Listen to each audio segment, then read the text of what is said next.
Today I wanted to kick off this by breaking down the concept of cancel culture.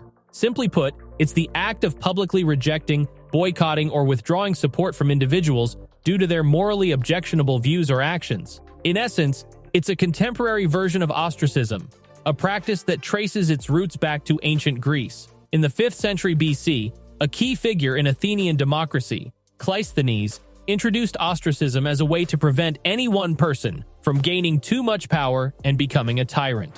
It's intriguing to note that this form of societal exclusion has parallels with our modern-day elections, but with a significant twist. No one aspired to win this vote. In ancient Athens, citizens participated in a unique voting process. Each year, they were asked if they wanted to ostracize someone. If the majority voted in favor, a public gathering or agora was convened.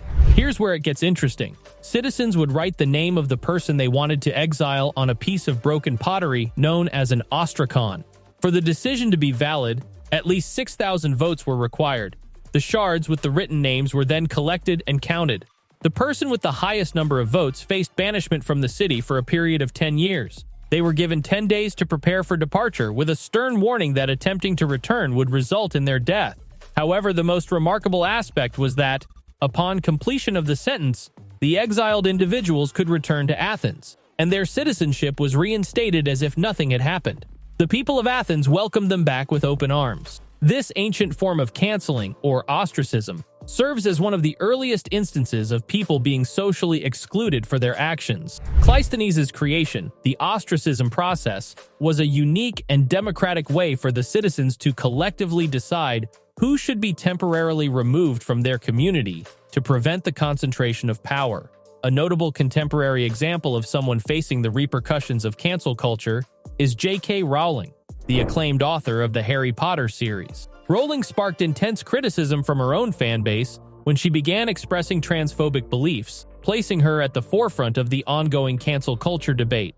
The turning point occurred in June 2020, when Rowling published a manifesto that was widely condemned for its transphobic content. Many expected her career to suffer a significant blow as a consequence of the backlash. However, what ensued was rather unexpected. Sales of Rowling's books experienced a substantial increase, particularly in her home country, Great Britain. This paradoxical outcome raises questions about the effectiveness of cancel culture in impacting an individual's overall standing and professional success. While Rowling faced vehement criticism for her views, the surge in book sales suggests that her existing fanbase, or perhaps a new one, actively supported her despite the controversy. This instance serves as a complex case study within the cancel culture landscape, illustrating that the dynamics of public opinion and the consequences of being canceled are multifaceted. It prompts us to ponder whether cancel culture always achieves its intended outcomes, as demonstrated by the apparent resilience of Rowling's popularity in the face of controversy. So, as we explore cancel culture in today's context, it's intriguing to see how a practice from ancient Greece has echoes in our modern society, albeit with some notable differences. I'm not sure if cancel culture today works the same way it did back then. Nowadays, you hear the term cancel culture everywhere. It's all over the internet and social media. The idea of canceling or rejecting celebrities gained popularity around 2017 when people started holding them accountable for problematic behavior. According to Merriam-Webster, the rise of cancel culture is linked to the Me Too movement, a global movement where many women use the words Me Too to identify themselves as survivors of sexual harassment and assault. This movement gained a lot of momentum. If we look at Google Trends, almost no one was searching for the term cancel culture until 2018. After that, it took off, and celebrities like Taylor Swift and Kanye West found themselves being canceled by the public. A writer named Jonah Bromwich even said that it seems like almost everyone important has been canceled by someone. Urban Dictionary has a funny but telling definition of being canceled. So, if cancel culture started as a way to hold people accountable for their regrettable actions, why is there so much debate about it? Let's take some examples. R. Kelly, a singer, faced accusations of abusing young boys, and there were rallies against him outside Sony Music headquarters. Comedian Kevin Hart stepped down from hosting the Oscars after old tweets resurfaced, and he had to apologize. It seems like people are quick to cancel others, and it raises the question, is cancel culture doing more harm than good? Let's delve into two cases that sparked significant public reactions, starting with the timeline of R. Kelly's downfall. In 1994, he married Aaliyah when he was 27, and she was just 15, with the marriage certificate falsely stating she was 18. In 2002, R. Kelly faced two court cases involving illegal activities with minors, settling them by paying substantial sums to cover them up. That same year, he was charged with 13 counts of producing illegal child videos, though there wasn't enough evidence to find him guilty. Gloria Allred, a lawyer representing several victims, labeled R. Kelly as the worst predator she had pursued. Finally, in 2018, the hashtag #MuterKelly emerged, signifying his cancellation in the public eye. Now, let's shift to the second case involving Kevin Hart. In July 2009, Hart posted tweets making jokes about homosexuality. Fast forward to December 2018, when he was announced as the Oscars host. Almost immediately, Twitter users resurfaced his old tweets, claiming he hadn't apologized for them and therefore shouldn't host the Oscars. Articles began circulating, accusing Hart of being homophobic and unwilling to apologize. Faced with the backlash, Hart chose to step down from hosting the Oscars and issued multiple apologies, acknowledging his past mistakes and expressing remorse. The question arises, did Kevin Hart deserve the backlash as much as R. Kelly did? Both cases involve individuals facing consequences for their past actions, but the severity and nature of the offenses differ. R. Kelly's alleged criminal acts and the subsequent legal battles paint a more serious picture, while Hart's case centers around offensive jokes. The public response, however, raises debates about accountability, forgiveness, and the proportionality of cancellation culture. It prompts us to consider whether the consequences faced by these individuals were justifiable, given the nature of their transgressions. A key problem with cancel culture lies in its divergence from the principles of a criminal justice system.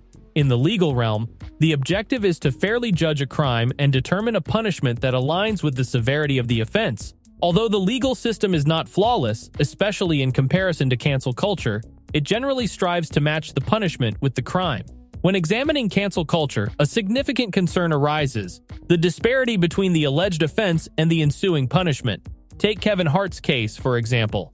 While he acknowledges past mistakes and offensive remarks, cancel culture tends to deliver consequences that may not be proportionate to the offense. Hart has demonstrated remorse, learned from his errors, and actively worked to rebuild his reputation by vowing not to repeat those jokes. Mistakes, as the saying goes, offer some of the most valuable lessons. However, cancel culture often falls short in allowing individuals to learn and grow from their missteps. The swift and severe nature of cancel culture results in people being shunned and unsupported, irrespective of their apologies or efforts to rectify their behavior. In the current societal landscape, there's a heightened expectation for social awareness. People openly express their thoughts online, and there's a growing trend of holding individuals accountable for their statements. However, the downside is that this accountability often lacks nuance and understanding.